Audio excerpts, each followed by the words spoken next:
Manitoba's First Nations leaders are gathering in Winnipeg and demanding action following a CBC investigation. The investigation found prominent First Nations, Inuit, and Métis leaders had been spied on by the RCMP.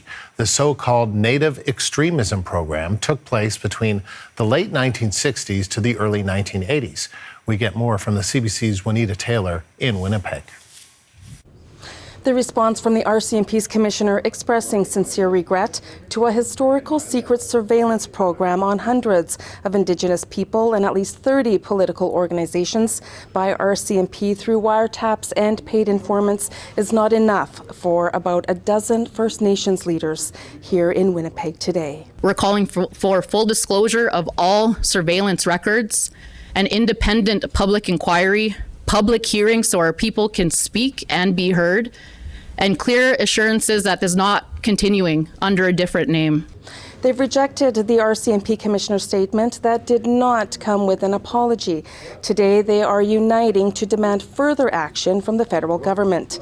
The AFN's national chief has sent a letter to Prime Minister Mark Carney demanding for more accountability. These actions are extremely serious violations of the most foundational civil and political rights affirmed by the Constitution and international human rights law. Those rights are key aspects of any democracy. Sadly, the RCMP aimed to oppress, intimidate, and harass unlawfully our leaders at the time. Leaders who were standing up for their people and for their rights. Rights the Canadian government was refusing to honor. Today, we call on Prime Minister Carney and the Minister of Public Safety, Gary-Ann Sangre, to do more than issue a formal apology. They are asking for the release of all records, unredacted, with privacy measures, create a joint senior working group reporting to the Prime Minister's office and the Assembly of First Nations. This unity stemming from a CBC Indigenous investigation revealing hundreds of Indigenous leaders spied on beginning in 1968 amid concerns about outside influences from radicals and communists.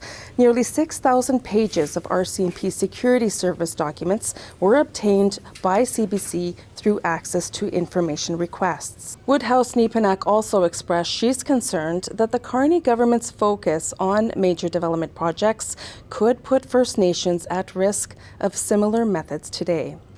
Juanita Taylor, CBC News, Winnipeg.